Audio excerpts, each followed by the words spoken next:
ভাৰতৰ 5গৰাকী মুছলমান মুখ্যমন্ত্ৰীৰ বিষয়ে জানেনে আপুনি? এটা সময়ত বহু মুছলমান মুখ্যমন্ত্ৰীয়ে চলাইছিল ভাৰতৰ বহুকেইখন ৰাজ্য। নম্বৰ 1 আব্দুল গফুৰ, তেওঁ আছিল বিহাৰৰ মুখ্যমন্ত্ৰী। 1973 চনৰ পৰা 1975 চনলৈ বিহাৰৰ মুখ্যমন্ত্ৰী আছিল আব্দুল গফুৰ। তেতিয়াৰ প্ৰধানমন্ত্ৰী আছিল ৰাজীৱ গান্ধী। বিহাৰতে জন্ম, বিহাৰতে মৃত্যু হৈছিল আব্দুল গফুৰৰ। তেওঁৰ লক্ষ্য আছিল পিছপৰা অঞ্চল উন্নয়ন কৰা, নিবনুৱা সমস্যা সমাধান কৰা।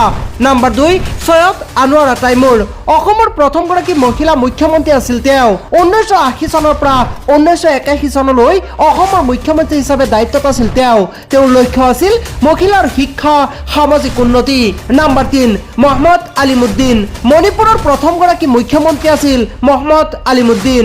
1972 চনত আৰু 1974 চনত মুখ্যমন্ত্ৰী হিচাপে দায়িত্ব পালন কৰিছিল মহম্মদ আলিমুদ্দিনে। মাত্ৰ 1 বছৰীয়া কাৰ্যকালত ৰাজ্যত আনিছিল বহু পৰিৱৰ্তন। নম্বৰ 4 বৰকাতুল্লাহ খান, ৰাজস্থানৰ মুখ্যমন্ত্ৰী আছিল তেওঁ। 1971 চনৰ পৰা মৃত্যুলৈকে আছিল ৰাজস্থানৰ মুখ্যমন্ত্ৰী। তেওঁৰ দিনত ৰাজস্থানৰ ৰাইজে দেখা পাইছিল বহু পৰিৱৰ্তন। নম্বৰ 5 CH মহম্মদ কয়া, 1979 চনত কেৰালাৰ মুখ্যমন্ত্ৰী হিচাপে দায়িত্বভাৰ গ্ৰহণ কৰিছিল তেওঁ। কেৰালাৰ শিক্ষা আৰু স্বাস্থ্যৰ বৰ্তমানৰ উন্নতিৰ ক্ষেত্ৰত তেওঁৰ আছে যথেষ্ট অৱদান।